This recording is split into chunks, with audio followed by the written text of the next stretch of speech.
La petite sainte des paumés par le père Daniel Ange. Article paru dans le numéro spécial du magazine Il est vivant, Thérèse, une sainte pour notre temps, que je vous recommande. En introduction, une seule phrase. Veux-tu de moi? Veux-tu que je fasse pour toi ce que j'ai fait pour Thérèse? Nous demande le Seigneur. Premier paragraphe. Une petite fille paumée. Thérèse a 10 ans, regardons-la en face. Quelle vulnérabilité se lit dans ses yeux. Une immense détresse semble habiter son cœur d'enfant. N'est-elle pas marquée au fer rouge par une ineffaçable meurtrissure? À 4 ans, sa mère est arrachée à sa soif de tendresse.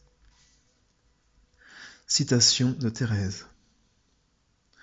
Mon heureux caractère changea complètement. Moi, si vile, si expansive, je devins timide, sensible à l'excès. Fin de la citation. À 9 ans, sa seconde mère, sa sœur Pauline, lui est enlevée à son tour, puisqu'elle rentre au Carmel. Citation de Thérèse. Pauline était perdue pour moi, presque de la même manière que si elle était morte. Comment pourrais-je dire l'angoisse de mon cœur? En un instant, la vie m'apparut dans toute sa réalité, remplie de souffrances et de séparations continuelles, et je versai des larmes bien amères. Ce fut comme si un glaive s'était enfoncé dans mon cœur. Fin de la citation. Comme elle est désemparée, tellement démunie. Une à une, les mains qui donnent sécurité ont lâché la sienne. Citation de Thérèse. Je me sentais seul, bien seul. Au jour de ma vie de pensionnaire, je me promenais triste et malade dans la grande cour. Fin de la citation. Thérèse sait déjà ce qu'est la solitude. Citation. Il faut avoir traversé un tel désert pour en soupçonner l'amertume. Fin de la citation. Le jour de Pâques, 25 mars 1883, elle est atteinte d'une maladie très grave dont jamais une enfant si jeune n'avait été atteinte. Maux de tête continuels, évanouissement et délire apparent, tremblements nerveux, frayeur et hallucinations, on n'y comprend rien. Même le médecin paraît hésitant dans son diagnostic. Le désarroi de ceux qui l'aiment est immense. Son père pense qu'elle va devenir folle, qu'elle va mourir. Tout a été tenté. Impuissance et honte, si souvent la nôtre devant la détresse de tant de frères, pour qui on ne peut plus rien. Vraiment plus rien? Deuxième paragraphe. Un sourire qui suffit à guérir. Citation de Thérèse. Mais cette maladie n'était pas pour que je meure. Elle était plutôt comme celle de Lazare, afin que Dieu soit glorifié. Fin de citation. Et, pour que le Père y trouve sa gloire, il faut que Jésus intervienne. Non une intervention parachutée du dehors, mais tombée comme le fruit mûr d'une longue supplication, arrachée par une espérance contre toute espérance. Citation de Thérèse. La maladie devint si grave que je ne devais pas en guérir suivant les calculs humains. Ce n'étaient pas mes désirs qui pouvaient dire un miracle, car il en fallait un pour me guérir, et ce fut Notre-Dame des Victoires qui le fit. Fin de la citation.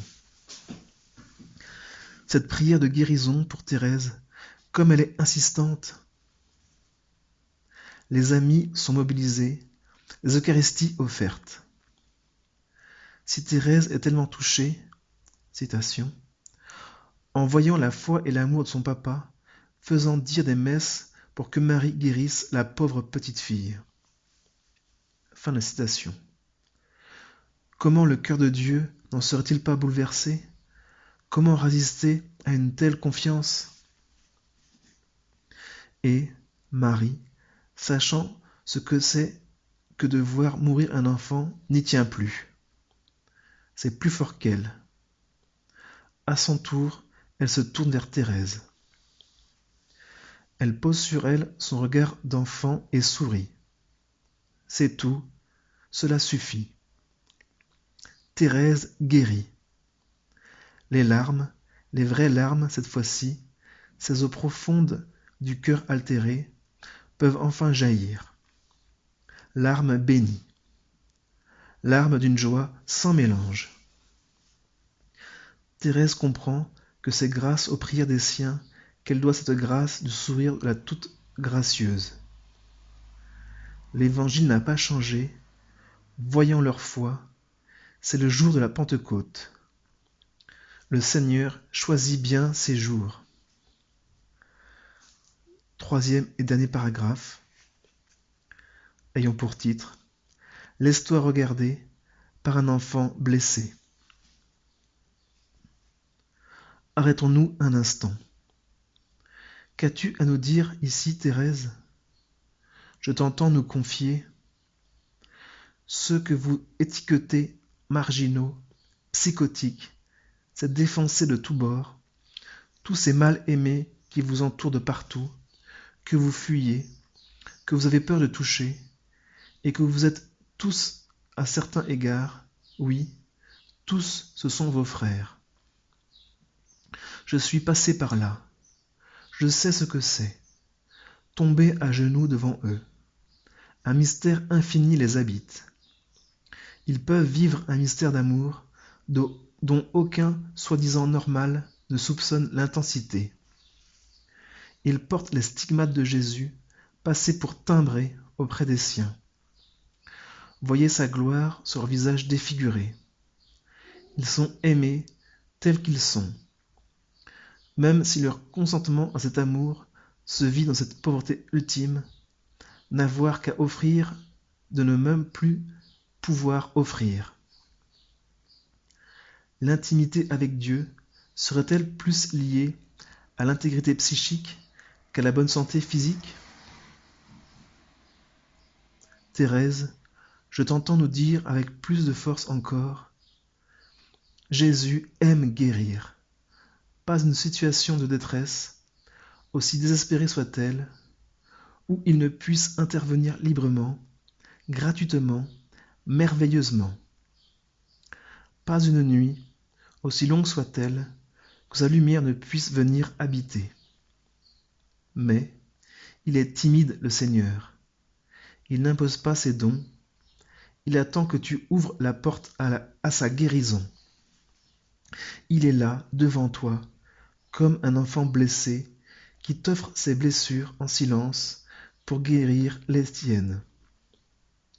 Et dans ses yeux un peu tristes, tu lis « Veux-tu de moi? Veux-tu que je fasse pour toi ce que j'ai fait pour Thérèse ?» Laissons éclater quelques instants notre louange pour toutes ces délivrances dont nous sommes les témoins émerveillés. Ces guérisons, instantanées ou par étapes, de psychisme profondément blessé, quel signe de sa tendresse! Combien d'entre nous peuvent dire avec Thérèse, citation, « Ce que personne n'a pu faire, oui, Jésus l'a fait pour moi. » Et Thérèse de répondre, « Le royaume est parmi vous. Alléluia. »